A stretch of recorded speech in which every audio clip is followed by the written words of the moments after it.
Hai, apa kabar semuanya? Semoga kabar Anda baik-baik saja. Terima kasih karena sudah memberikan support dan juga kesetiaan Anda untuk membangun channel Codot Film. Yuk kita lanjutkan alur ceritanya, sambil siapin kopi dan cemilan, setting suara volume full. Gasken.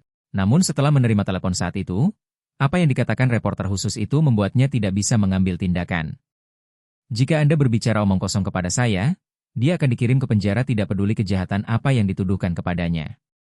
Setelah mengambil keputusan seperti ini, dia buru-buru mengenakan pakaian yang dia kenakan untuk bekerja hari ini dan keluar. Menghadapi tatapan curiga dari pemimpin redaksi di depannya, reporter khusus itu melambaikan tangannya. Tentu saja. Sama sekali bukan omong kosong. Ini 100% benar. Editor, bukankah Anda paling menyukai acara nyata? Oke. Lalu berapa yang akan kau bayar untuk itu? Mulai dengan foto dulu.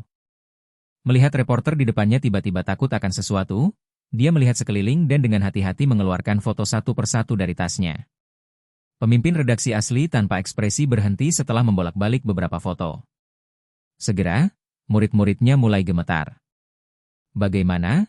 Bagaimana ini mungkin? Mata pemimpin redaksi tiba-tiba beralih ke reporter, dengan ekspresi bingung di wajahnya. Bagaimana Anda mendapatkan foto seperti itu? Menghadapi ekspresi kecil pemimpin redaksi, reporter itu mengangkat bahu dengan bangga. Pemimpin redaksi terus membolak-balik foto dengan tangan gemetar. Sama seperti koresponden khusus mengatakan. Sehari sebelum konferensi persekutuan internasional, Thomas Andre berlumuran darah dan kehilangan kesadaran? Dan wajah yang berbalik setelah dia jatuh. Bukankah ini Seong Jin Woo Hunter? Ini beritanya. Tidak, ini pasti sesuatu yang tidak bisa diungkapkan dengan sempurna oleh berita-berita. Ini sesuatu yang luar biasa. Nafas pemimpin redaksi berangsur-angsur menjadi sesak. Reporter khusus melirik foto-foto yang membuat pemimpin redaksi berhenti melihat-lihat, dan dia menambahkan sedikit puas. Inilah orang yang mengubah Thomas Andre menjadi seperti itu. Jika pemimpin redaksi dapat menemukan cara untuk menyelidiki identitas sebenarnya dari orang ini dan menerbitkan beberapa artikel berita terkait, pasti akan menimbulkan kegemparan. Kebodohan. Orang Barat tidak bisa membedakan wajah orang Timur, dan koresponden khusus sepertinya tidak mengenali wajah Cheng Jin Woo. Saat ini, pemimpin redaksi sangat bersyukur bahwa dia adalah penduduk asli negara M keturunan Y. Pada saat yang sama, tajuk utama di halaman depan surat kabar besok muncul di benaknya. Orang yang mengalahkan naga itu digigit kembali oleh naga dari benua Y. Jung Jin Woo, pemburu yang memburu monster raksasa, bahkan Goliat diburu? Bintang baru negara H dengan mudah menggulingkan benteng pemburu nasional? Slogan apapun yang diposting, itu adalah berita yang dapat menarik perhatian seluruh dunia. Bahkan 1 sendok. Kami juga menyiapkan puluhan foto otentik seperti itu, bagaimana mungkin laporannya tidak populer? Nilai dari foto-foto ini tidak ada habisnya. Jantung pemimpin redaksi berdetak tanpa henti. Reporter yang memperhatikan bahwa matanya mulai goyah dengan cepat menarik kembali foto itu. Pemimpin redaksi yang ditarik dari foto itu menyesal tidak bisa mendengarnya dari telinga ke telinga. Sekarang fotonya sudah dikonfirmasi, mari kita bicara tentang harganya. Berapa banyak yang bisa kamu berikan padaku? Sulit bagi saya untuk mengatakan berapa banyak yang bisa saya keluarkan untuk ini. Pemimpin redaksi yang ragu-ragu melirik reporter itu. Reporter khusus di depannya sangat bersemangat. Tentu saja, itu adalah berita utama yang besar. Ceritakan tentang itu. Berapa banyak yang kamu inginkan? Kata-kata pemimpin redaksi membuat reporter tertekan. Setelah berpikir sejenak, dia mengulurkan 5 jari. Pemimpin redaksi mengangguk. 50.000? Oke, ayo kita lakukan. Tidak. Wartawan segera mengoreksi harganya. Ini 5 juta. 5 juta? 5 juta uang negara M? Itu jumlah yang sangat besar, hampir 30 juta. Wajah pemimpin redaksi tiba-tiba menjadi serius. Jika menurutmu harganya tidak tepat, maka aku akan mencari di tempat lain.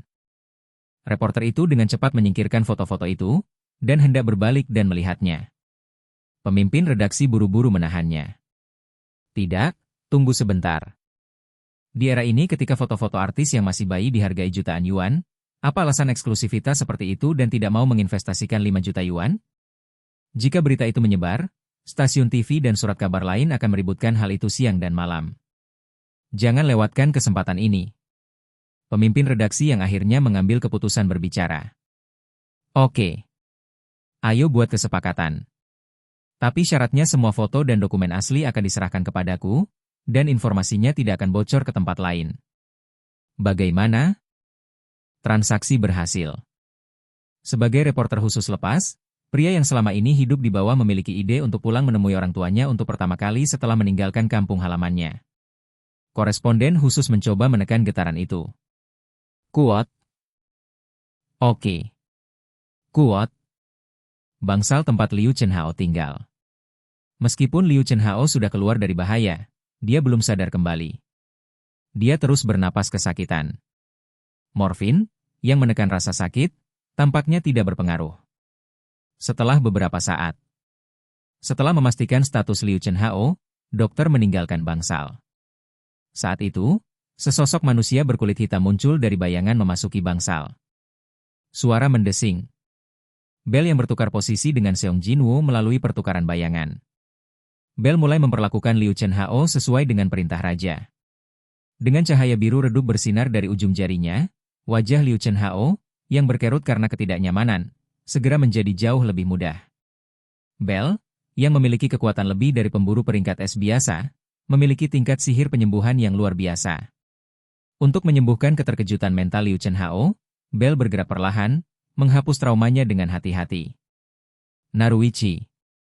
Di bawah perasaan hangat yang menyelimuti seluruh tubuhnya, Liu Chenhao, yang membalikkan tubuhnya dari sisi ke sisi, dengan lembut membuka matanya. Oh! Kepala semut besar muncul di depan matanya. Namun, semut itu sepertinya ingin dia diam. Semut itu mengulurkan jari telunjuknya dan menempelkannya ke mulutnya, mengeluarkan suara seperti SST. Ini adalah mimpiku. Liu Chenhao menutup matanya lagi, dan tertidur dengan ekspresi bahagia. Kuat? Kuat. Selama tidur nyenyaknya, Bel diam-diam fokus pada perawatan. Begitu saja, malam semakin gelap. Negara, es kota. Sudah malam di bagian timur negara M dengan perbedaan waktu 14 jam, tetapi masih pagi di negara Haji. Di taman bermain yang tidak dapat diakses, seorang satria hitam dengan kepala terikat di sebelah ayunan bertanya. Tuanku, berapa lama aku akan tetap seperti ini? Duduk diam di ayunan, Seong Jinwoo, yang sedang menunggu sinyal bel, menjawab dengan linglung. Tidak harus sampai bel datang untuk melaporkan bahwa perawatan Chenhao sudah berakhir? Kuat? Kuat. Satria itu sepertinya tahu bahwa dia salah, dan diam-diam mempertahankan postur dengan kepala di tanah. Seong Jinwoo, yang sedang menatap satria itu, tiba-tiba melihat ke tangannya. Punggung tangan sudah berantakan. Ada memar di mana-mana dan bekas darah. Thomas Andre adalah pria yang tangguh. Dia hanya memukulinya dengan keras, meninggalkan bekas luka di tangannya.